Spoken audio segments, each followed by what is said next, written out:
Welcome everybody to the Clink and to Port Douglas, which is traditionally on Kukuyalanji land. Is that correct? Is that what I'm here to think about? And we think about and pay our respects to the elders of that tribe, past and present, as well as the elders who are here today and have come from other places and who live here now. We all need elders in our life. Apologies from the Mayor. She can't be here today, though she would have liked to. This event, Too Good to Be True, is hosted by Arts Nexus. Arts Nexus is growing creative people, communities and industries across North Queensland. And this is part of our creative conversations called Networking with Purpose. And the idea is that we hear and gather inspiration from the cultural leaders of our communities. So, I'm Avril Duck. I'm hosting this tonight, and this event is Too Good to Be True, and I'm here with Jack and Alteouise, who I will introduce in a moment, and they are here to inspire us. Before we get into that, though, thank you very much all for coming. It's a nice, small, gathered audience, so thank you for being here. And we're looking forward to the conversations. And if anybody's watching on a podcast, give them a little wave there. Thank you for coming, and thank you for listening in. Right. Without further ado, I've written some little intros for Jack and Alteouise. Not that one, but in fact, this one. All right, Jack has just turned, Jack Heywood, great Aussie kind of name, doesn't it? It encapsulates that. Just turned 80. And the treasure trove that is his store of experience of life, in that treasure trove, one of the most important touchstones is his love affair with Port Douglas. And we're going to hear all about that tonight. Port Douglas is a place he's returned to over and over again, and now it's the embrace of his reflective years. And this place here too seems a strange place for such a woman as Alteouise deVaughn to arrive at here and be part of enlivening this community with her fantastic history. She comes from a black American Baptist family with a proud tradition of college education, which means a lot to Alteouise, and her passion for music is something that we're going to hear a lot about tonight, and how she brings that. We can see it already tonight with her engagement with the children. So, without further ado, this is too good to be true, honestly. Alteouise and Jack. Thank you. The first thing I'd like to do is just situate us a bit. So, can you just tell us a bit, first Jack and then Alteouise, about what you're doing right now. What is it that you're up to? And then we're going to go back and look at how you got there. Thank you. Well, I suppose it's filling in time between now and death in the nicest possible way. I've found a little dream place to live. I'm insanely comfortable, and I enjoy living in Port Douglas, particularly now it's a sophisticated place where there's no shortage of good coffee and cakes and that's you creatively wise. Oh look, no, I've sort of lost the passion. However, did write a show for the Ballyhooly train earlier this year. I write letters, notes, ideas are jotted down.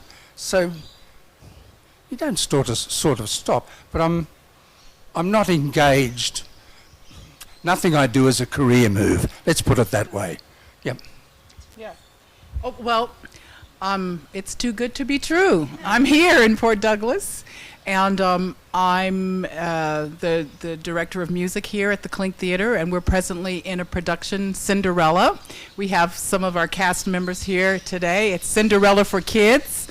And we're working on Full Monty for our big show this year. So that's a new Broadway type show for me to be teaching. So I'm teaching. I have private students, I have adults, I have teenagers. I'm teaching in Cairns, I'm teaching in Mariba, I'm teaching in Dambula, I'm teaching in Mossman, I'm teaching in Port Douglas. I just want to give as much as I can to these young people, and for when people come up to me and say, "Oh, I've always wanted to sing," it's like, yes, Mandy. Yes, so that's what I'm doing. Great, thank you. That's where we got it. Now, where did this all start? Where did it start? For you, Jack, this is a nice journey that we're going to go on. Can you tell the audience a little bit about how you got here as an agronomist? Okay. I first came to Port Douglas in 1958. I'd got the Royal Agricultural Society scholarship to study subtropical pastures. I'd graduated from Ag College and was an agronomist at Grafton at the time. So I had this lovely trip. Remember, it's 58, so it was the mail. It took me all day to fly to Cairns from Brisbane. I think there were 5 stops on the way. TAA, the friendly way. But got to Cairns, did an interview with the ABC. The ABC announcer, whose name I can't remember, said, "We'll take you out for an excursion."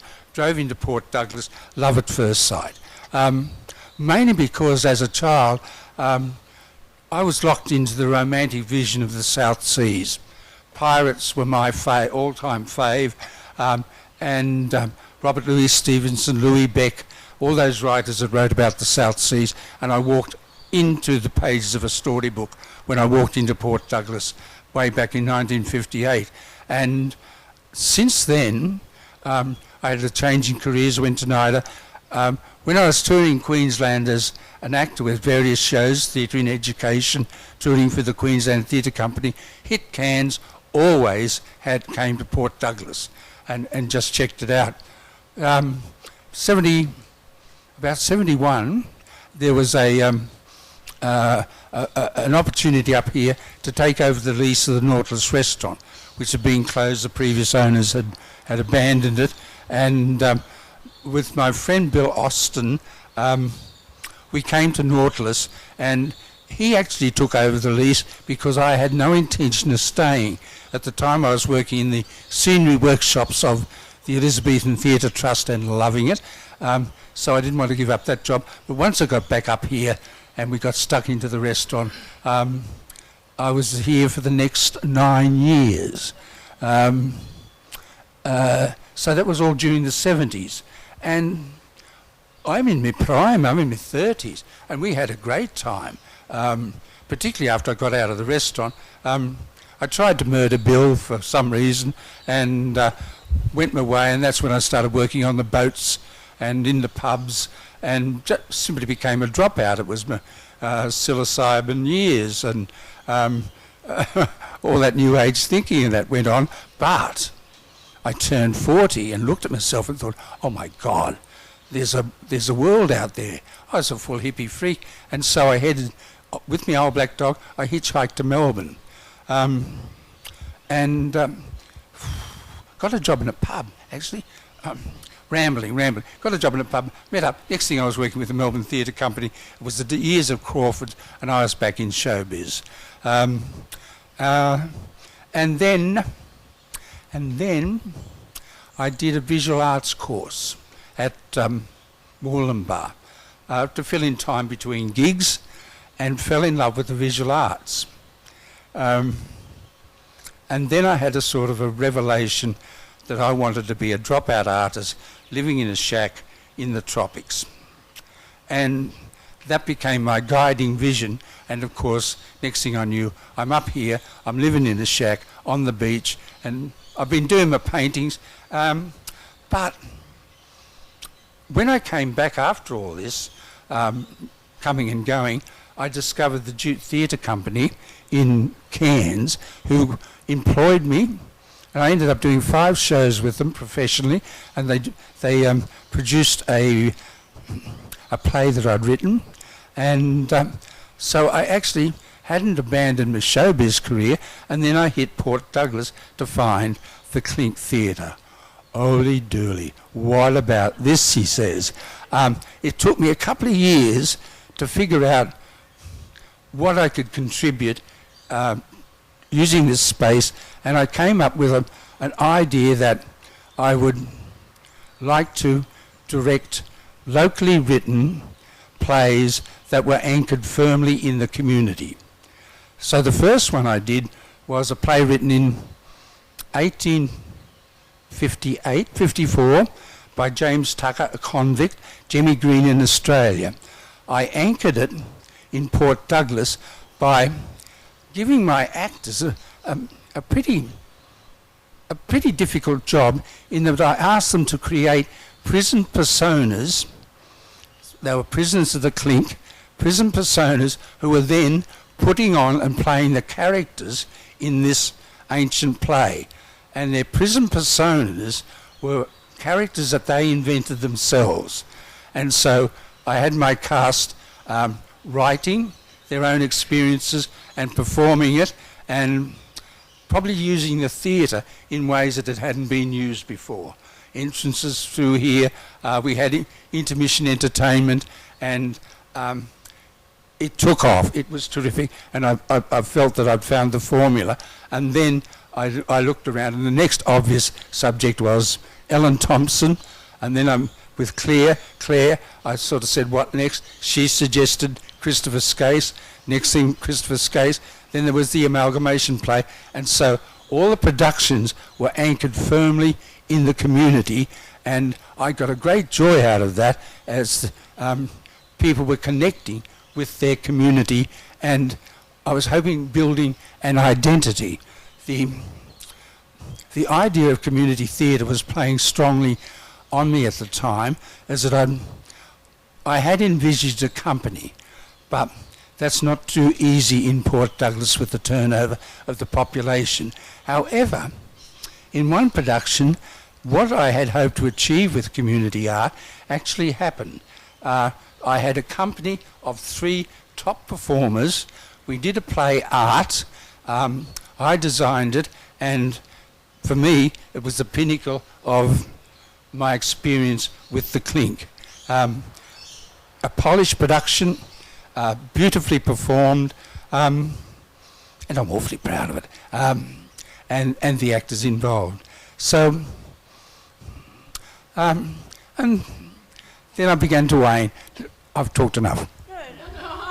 Absolutely not enough, but that's. I think we've arrived. Like we started, and then you went away from Port Douglas, and then you came back to Port Douglas, and then you went away, and you were an agronomist then, and then you were a NIDA. I mean, this is really a potted history. It's amazing. So we're going to get back to that, and you've arrived. The Clink.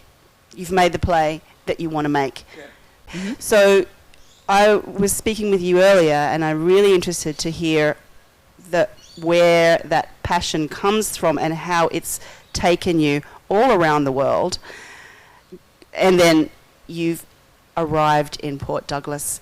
How? It is the classic story of minister's daughter singing in the church, but not me, minister's daughter, my mother, minister's daughter, the daughter of Reverend John Paul Murphy, who pastored 5 churches in Augusta, Georgia, who was a graduate of Morehouse College and made sure that his 3 daughters were college educated. His 3 daughters, my mother was the oldest, his 3 daughters played piano. My mother was an organ major in college, then went to New York to Teachers College, met my father after he had been to the war, and was in college on a GI Bill. They were classmates with the Reverend Dr. Martin Luther King Jr. in Georgia. My mother is from Georgia, my father is from Alabama, from the South, wanting a better life for their children. Moved to California. I was conceived in Alabama and born in California, and you wish you all could be California girls. They all wish they could be California girls because we're fabulous. So if you've ever seen the movie What's Love Got to Do with It, and Tina Turner as a kid singing This Little Light of Mine in the choir so loud, that was me.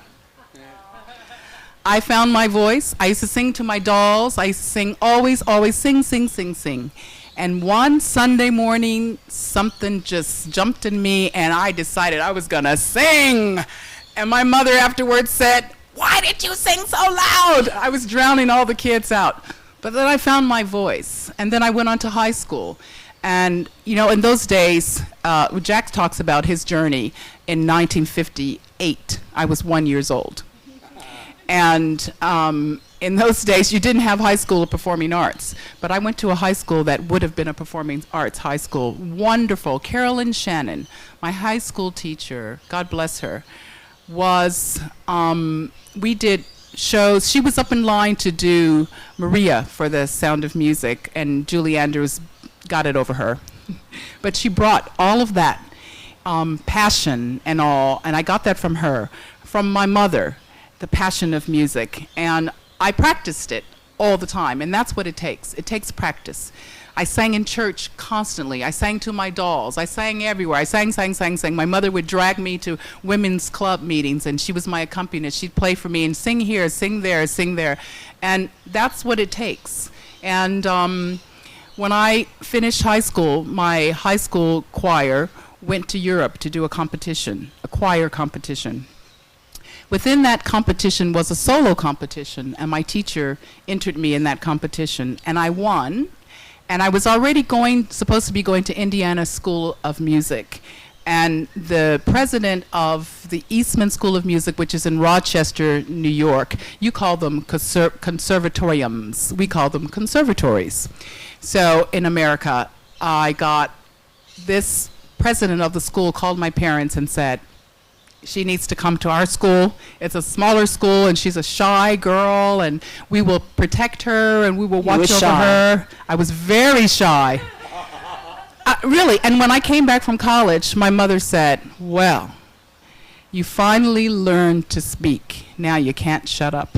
I was afraid to open my mouth, but I could always sing.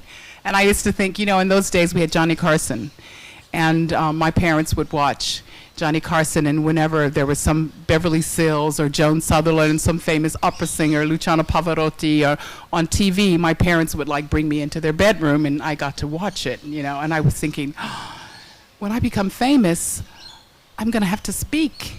I bet, you know, I'm so shy about speaking, and that was my biggest fear. Is like, what if someone asked me to say something? This is how a kid thinks, you know. Fast forward, went from there to the Juilliard School of Music, where I met Luciano Pavarotti when I was 20 years old, and did a master class that was televised. And that was the beginning of a beautiful relationship. He loved my voice and gave me opportunities that I otherwise probably would not have had. And I have been very fortunate to have sung in just about all the major opera houses in the world, not just in the United States. Recently, the Opera Australia. So I met my husband 10 years ago, maybe more, in Italy. I was performing there, and I met this wonderful man who was working with the opera house, and we fell in love. And I was just at the point of, like, I need to retire. And he said, I want you to come and see where I'm from. Come to Australia. He brought me to Australia, and I fell in love with Australia. Then he brought me to Port Douglas, and we went riding around. And when we drove by this theater, I said, wow, a beautiful theater, small and just perfect for what I want to do. And I met Jack. and I was introduced to the Clink Theater, and I started doing things here. And so, I don't know, this has been my journey, and I've been here for going on 7 years now. And then Michael Kerr took over the theater and asked me to be the musical director. And even though opera is my background, it's not my first love. Music is my first love, and I love all types of music. And I'm still learning. I married a man who has a collection of blues and rock and roll. He is a rock and roll musician, which I knew nothing about. When I was a girl... You knew nothing? I knew nothing about it because I sang opera. I sang classical music. So I was like a horse with blinders. And this is what I tell my students, and I tell my son, who is also a singer. You have to be like a horse with blinders, and you have to be focused on the prize. And you can't go left or right. So I stayed for 40 years of an opera career. I stayed like a horse with blinders. So I don't know much about life. I don't know much about anything else. I know opera. I know classical music. And then I meet a man who's a rock and roll musician. And of course, all the songs I ever heard on the radio that I just loved to sing along, I started to sing. And Michael Kerr has got me into musicals now. I was going to say, and here you are, and you're a musical director, and you're doing Cinderella for kids. Yeah. Wow. That's not opera. It's music. It's music. It's all music. Yeah. And it's, you know, I just am a firm believer because coming up, my mother instilled in all of us, I'm number 4 out of 7 kids. And my mother instilled in us that you have to be the very best you can be. And being a black American means that you've got to work harder at your craft than the normal person because you've got something against you, which is the first thing that you see when you see me. It's the color of my skin, and it's undeniable. Eyes, really? It's just that's what you see, and that's just the way it is. It's all right. I'm comfortable with it. It's other people that might not be comfortable with it, but it's amazing how many people I meet who tell me I'm black. Like I don't see myself in the mirror, you know? Mm-hmm. But that is something that's a reality. Yep. And so you have to be focused. You have to be good. You have to. And this was the passion about the college education and so important. So important. It's something you could unavoidable. Being a musician is something that is very important to me because of the education part. You know, you have singers. You have people who sing. They don't know anything about music. They don't know what key they sing in. They don't know how to read the music. They can only listen to someone else sing and imitate. And the whole program that I've started since I've been in far north Queensland is find your own voice. Okay, so right there, I would Yes. like to start into this again with the next sort of layer of this is about your passion. Since you're talking on that Yes. subject. Yes. So can you go into that, go Yes. deeply into that? Your passion, where is it? Where does it sit? And how did it come to you? And how do you feel when you are there? What does it look like when you're there, sitting in the sweet spot of your passion? First of all, when you are a musician, you must know how to read. That's the first thing. It's not good enough to have a beautiful voice because if you're going to do it as a career, you have to make money at it. And so no one has time to spoon feed you all the notes and things. So if you're a working singer, if you're a working musician, you go for interviews, you go for jobs, you go for auditions, and they're going to hand you not lyric sheets, they're going to hand you music. And if you're going for a commercial, because you need to pay for your voice lessons. My son's voice lessons are $260 an hour in New York City. And if you're going to pay for your voice lessons and you need a job, instead of going flipping burgers at a joint, you go and you sing jingles for an audition.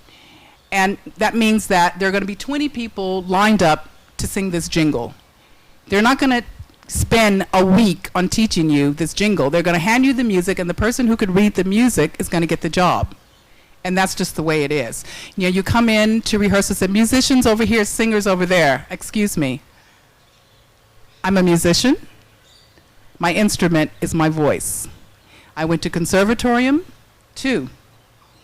And I've studied with the best teachers in the world.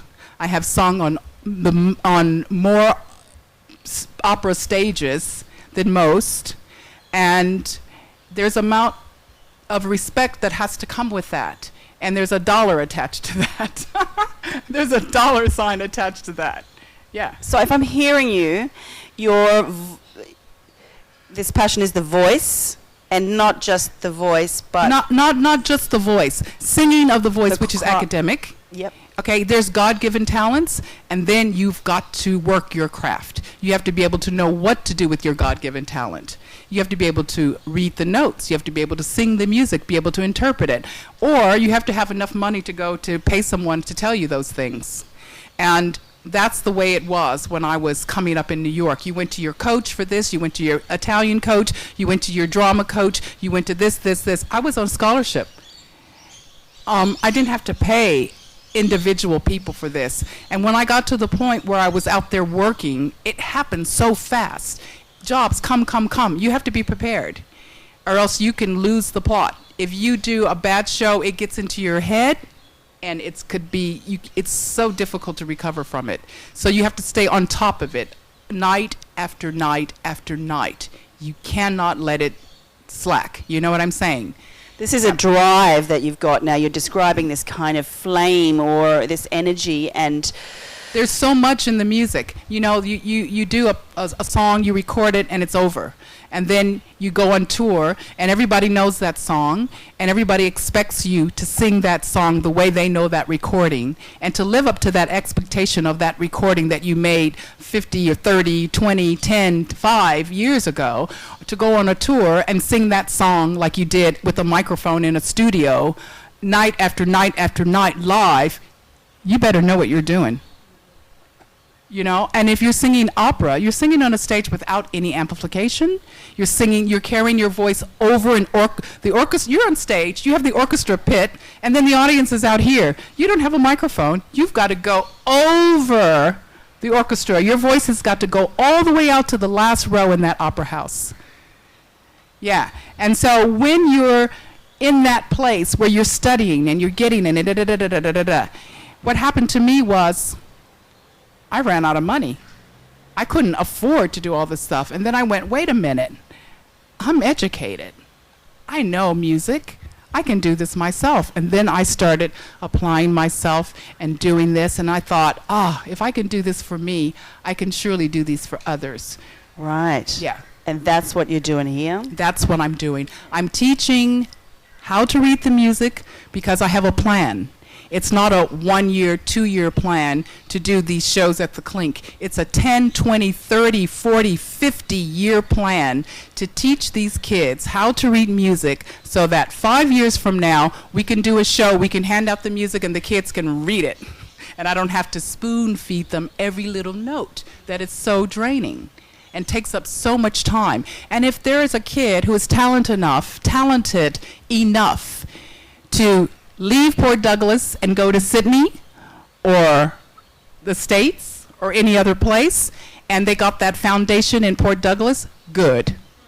Yeah, all right. Right. Thank you, Alteouise. That is beautiful. Yeah. A jack, you've got a different tack altogether, but nonetheless, the fire is there.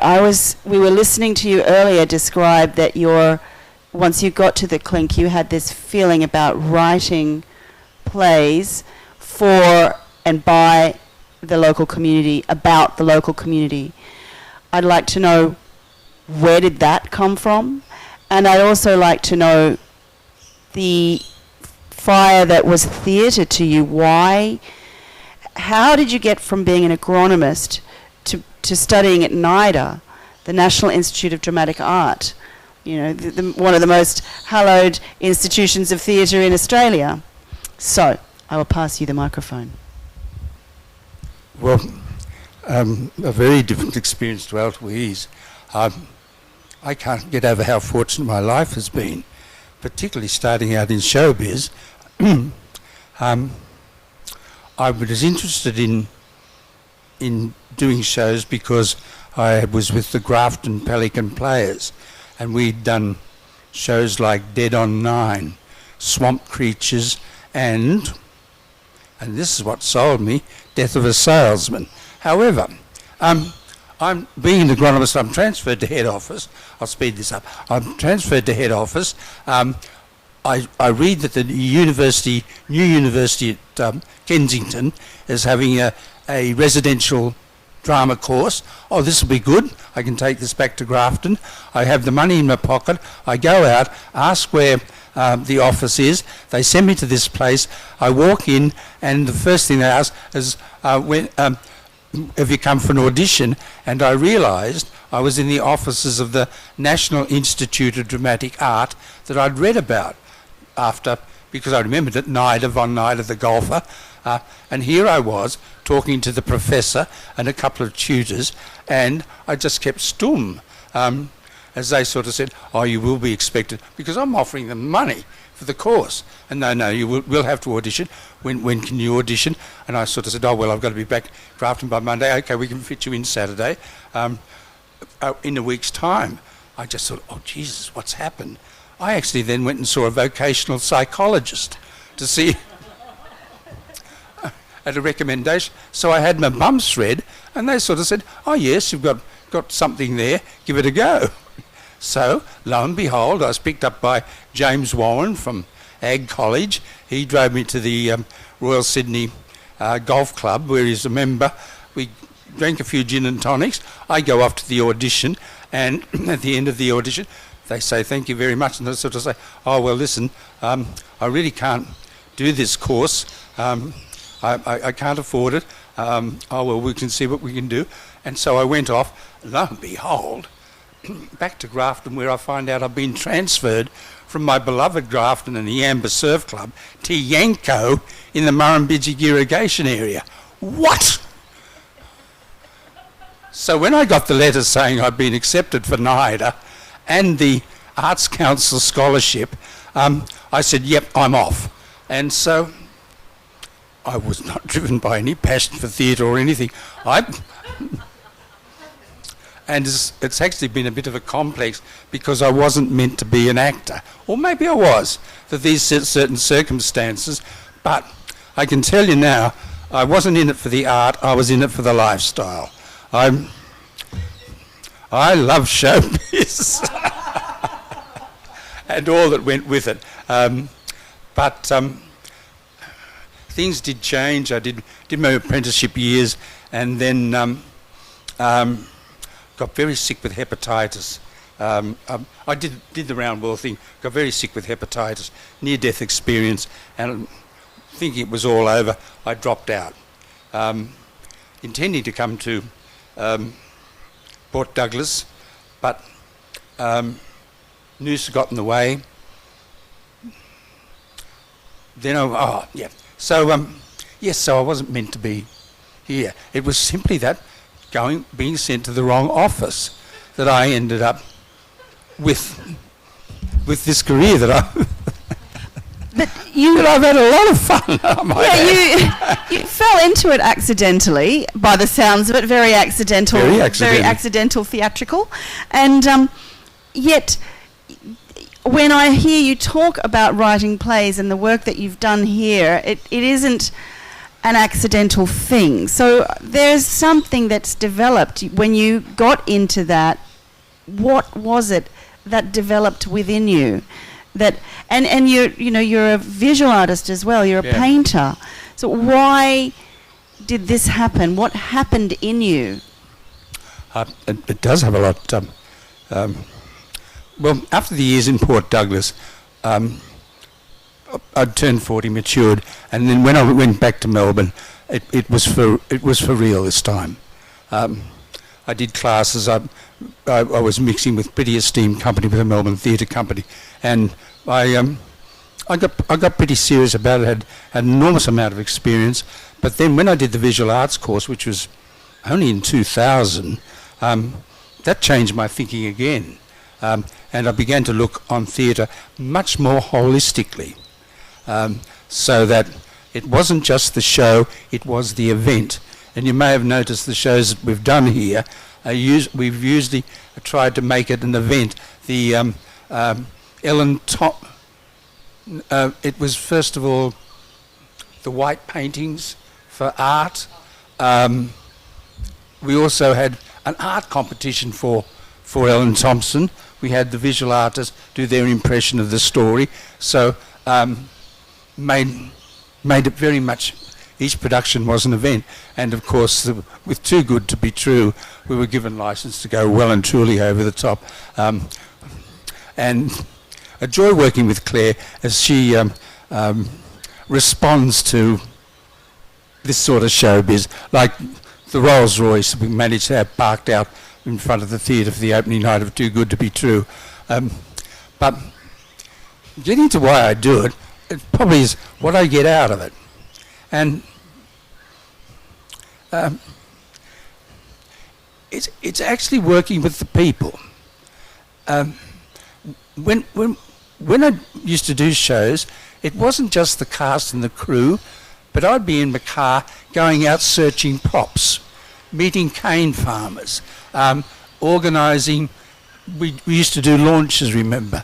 I spoke to hundreds of people in putting on a production, particularly as there were local stories and we were gathering props. The authenticity of the props in Manoneera was stunning. To tell you the little adventures we had, we needed a wheelbarrow to cart the corpse out at the end. Do you think I could find a wheelbarrow without rubber tyres? No way. On to the Historical Society. Historical Society leads me to Cairns. Cairns leads me to this lovely Italian immigrant lady who has a shed out the back in Gordonvale. Take the trip down there, borrow a truck, and we find the dead right wheelbarrow that for the show. Cane farmer for Manoneera lent us the original flannel shirts he still had, the cane knives we gathered. So in getting the shows together, I'm meeting people, mingling with people, and when it comes to publicity, and that's the buzz I get. And I get the buzz out of when I have a cast and they get the idea.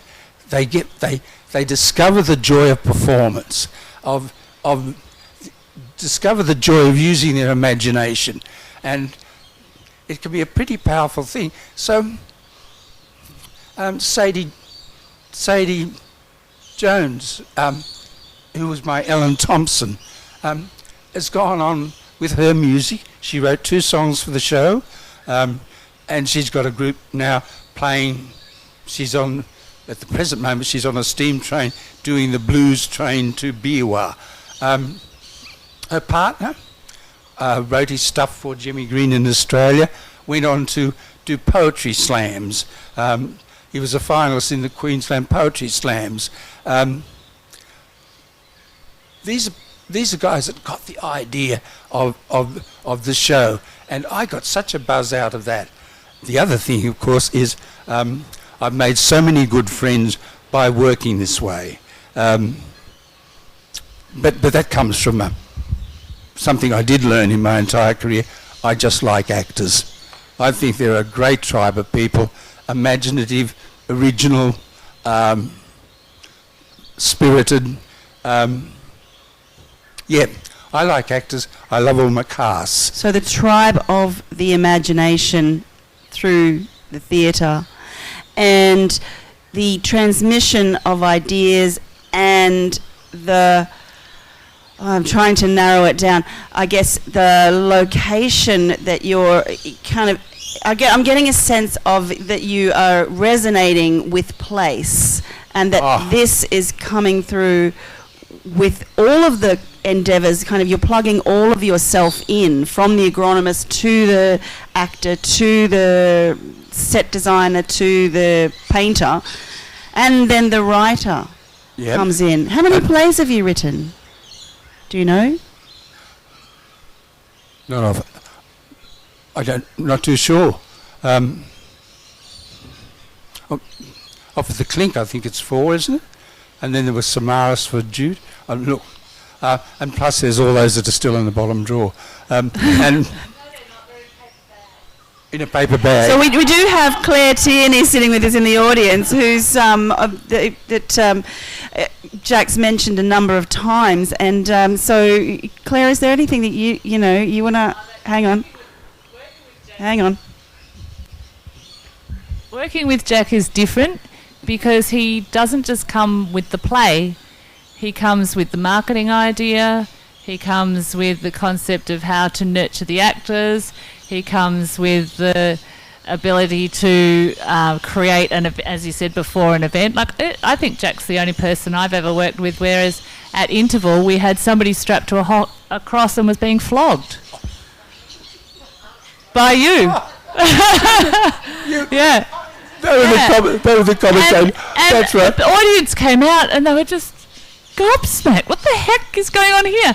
So, and I think you said it before, creating an event, because I'm an event manager as well as a producer, creating an event has always been my passion, and meeting Jack, I could see that from the start. Whenever we had an idea, it wasn't just the play, it was the whole event. And right down to the nitty-gritty of a cigarette holder that had to be I think in one of our plays he spent more money on a cigarette holder than any of the rest of the costumes, because it had to be that one because it was perfect for just the complete picture. The whole journey was great.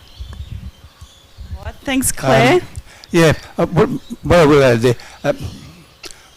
I think that sort of explains what I mean by a holistic approach to the theatre. Visual arts, music, it becomes a total thing, and bringing it all together. And as for my joy, I can remember once I designed a set for the Queensland Theatre Company where you do your drawings, then you make a scale model of the set. And I made a scale model of the set and passed it over to the theatre builders, and then come production week, when I walked into the theatre, there was my model in front of the stage, and I looked it up, and there it was there, in real life size. Look, just telling you about it, I get that feeling that I got then, and that's what I get when the production, when all those things come together, and there it is on stage as holy dooly. Now, and particularly when moments come together, and then the other joy is I suppose, what they call the accidents in painting, what the cast brings to it, what little accidents might occur on stage that can make a magic moment in the theatre. Funny enough, in the Clink, I'll tell you this story, one of the most magic moments in the theatre was during Annie. A total accident, Idris playing Roosevelt fell out of his wheelchair, stayed in character, calling back to the wheelchair, and the band, which we can't see, is vamping, obviously waiting for the cue, but people are helping Idris up, the band keeps vamping, and then they think that they must have missed their cue, so they start into the song, and the whole audience joined in. The sound was absolutely stunning, and a genuine spine-tingling theatrical moment, if you get what I mean. And this is one of the joys of, live theatre, community theatre, our theatre, I think we can safely call it. Yeah. Brings me to, I guess, what is my final question, and then I would like to open it up to the audience if they have any questions. But my final question to both of you would be, because you have these burning passions within you and you've done the work and you know what it is, can you give us a sense, just a pitch to everybody, not a pitch, but like really tell us what is theatre or music or your passion to the world? Why should other people get this? It's very simple. It's joy. It's bringing joy and receiving joy. When you give, it feels great. It's therapy, isn't it? Well, I tell you what, you know you're living. And I think that's a very good lesson that theatre teaches, you know, how to live and you know you're living. Yep. The emotional ride, manifesting your imagination and working with people is, well, a joy. Yeah. You know, I watched these kids today in rehearsal, our dress rehearsal for Cinderella. And I looked and I thought, there are some kids that are up there on that stage who have a passion. And it just, you can see it. And it's just like, wow, couldn't you see it? It makes you feel so good to see them up there having a wonderful time. But having a wonderful time, but being prepared, knowing your music, knowing your dialogue, having your costume right. It's the whole thing that creates that magical thing that we call theater, that we love. And these little ones, you can see it. You can see it from you know, when they have it, when that spark happens, and it's theater. It's magic.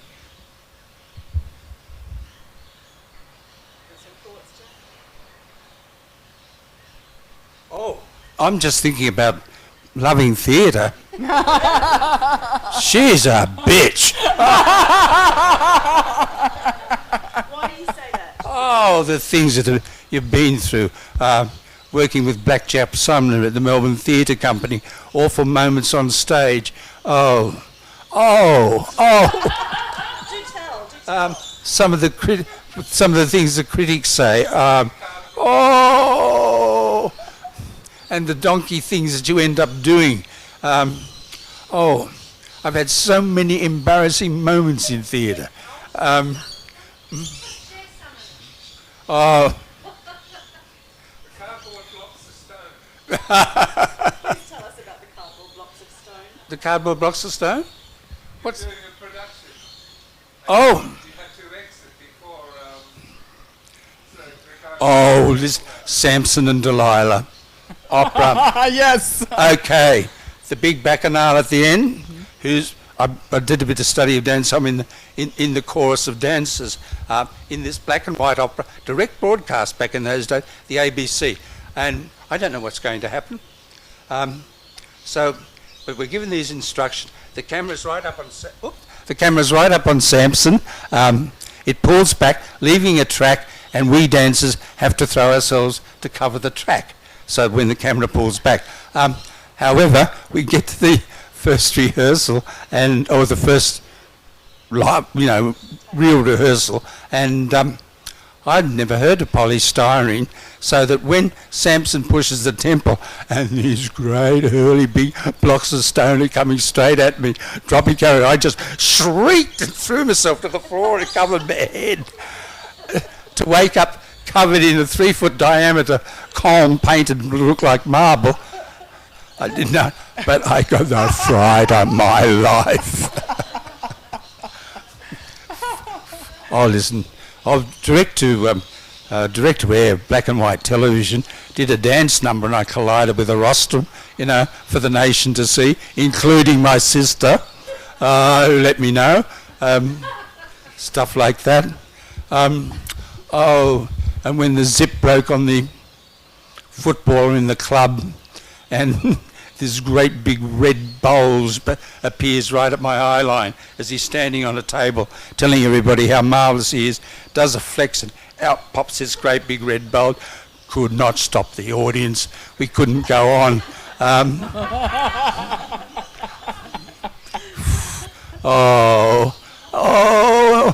And the costumes they've put me in over the years.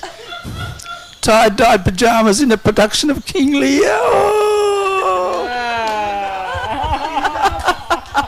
All right, that's great. Happy accidents. Which are you similarly assailed by that? No, totally prepared. What a great Opening night of Phantom of the Opera in Cannes. One of the Phantom's fireworks was faulty and it sent an oil slick on the stage, and I came out and flew up in the air. 6 months after having a hip replacement, and thought, oh my God, my hip, put my hand down, and when the dust settled, and looked at my wrist. It was gone back the other way. And I quickly sat it and screamed, "Pull me off stage!" Then I realized I had a microphone on, so I started singing. Then I finally made it off stage, and the paramedic guy was so handsome. He gave me morphine, and I started flirting with him. So there you go. Oh, joy. Yeah, that's... No, but I don't have any stories like that. That was pretty good. That was pretty good. You're competent. Audience, does any, do you want to prompt any more stories or want to hear anything from Jack or Alteouise? Or comment? Jack, what sort of plays were you? That's okay. Or we need a question. I won't need that. We need a question. What sort of plays were you doing at Melbourne? Were you doing modern plays, or were they? Because it's quite a while back. How long ago did they start doing plays of the day, of the time, the contemporary stuff? Oh, Melbourne Theatre Company. Well, it's most famous for Summer of the 17th Doll. They've been at the forefront of encouraging Australian writers under the direction of John Summer. It used to be the Melbourne Repertory Theatre, I think it was called. I'm pretty sure. And Ray Lawler was their resident writer. Oh, crikey, when I was there, they were then inheriting the performers that had grown up in the Pram factory, were moving into the company. But I did the Scottish play, the club, World War I play, another modern play by Poliakoff, Breaking the Silence, which was a West End popular winner.